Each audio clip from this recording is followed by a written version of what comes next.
येत्या 6 तारखेला आपल्या राजा शिवछत्रपती यांचा 352 वर्ष झाले शिवराज्याभिषेक सोहळ्याला।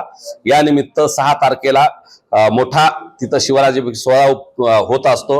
युवराज संभाजीराजे छत्रपती, युवराज्ञी संयोगिताराजे छत्रपती आणि युवराज शहाजीराजे छत्रपती यांच्या उपस्थित हा कार्यक्रम होतो।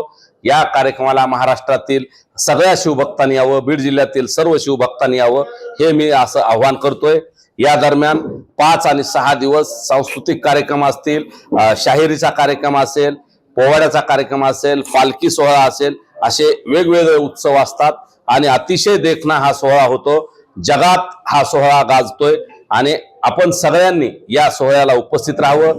मुख्य कार्यक्रम हा 6 तारखेला सकाळी 10 वाजता असतो।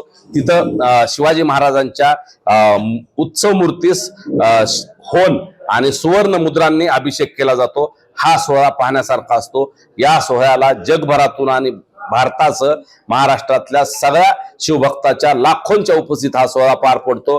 तिथं पाण्याची व्यवस्था असेल, नाश्त्याची व्यवस्था असेल, सगळे बांधव करत असतात। आणि या कार्यक्रमाला मनोजदादा जरांगे पाटील हे सुद्धा सकाळीच सूर्य उगता दर्शन घेणार आहेत महाराजांच्या त्या स्मारकाचं आणि तिथं अभिवादन करायला मनोजदादा सुद्धा जाणार आहेत। त्यामुळे सगळ्या शिवभक्तांनी मोठ्या ताकदीनं तिथं यावं ही मी आपल्याला विनंती करतो। आपण म्हणले मनोजदादा जरांगे पाटील उपस्थित राहणार आहेत, तसंच बीड जिल्ह्यातून किती शिवभक्त तिकडे सोबत हजारो शिवभक्त असतात। आम्ही कुणाला गाड्या लावत नाही किंवा कुणाला ये बंद, फक्त एक ओढ असते 6 जून, एकच धून आणि 6 जून असं म्हटलं जातं। 12 जानेवारी असेल, शिवाजी महाराज जयंती असेल किंवा जिजामाता जयंतीची 12 जानेवारी आणि 6 जून या 3 तारखाला शिवभक्त येत महाराष्ट्रातले उत्स्फूर्तपणे येतात। त्यामुळे हजारो बांधव बीड जिल्ह्यातून दरवर्षी जातात। तुम्ही बघत असताल महाराष्ट्रातल्या इतर जिल्ह्यांच्या तुलनेत बीड जिल्ह्यातून सगळ्यात जास्त शिवभक्त तिथे जात असतात आणि या वर्षी सुद्धा ती परंपरा कायम राहील।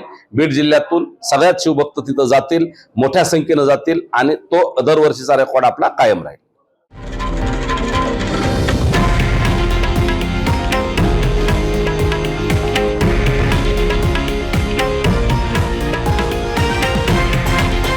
हे आहे देशातील नंबर 1 न्यूज नेटवर्क आणि आपण पाहत आहात TV9 मराठी, एकमेव।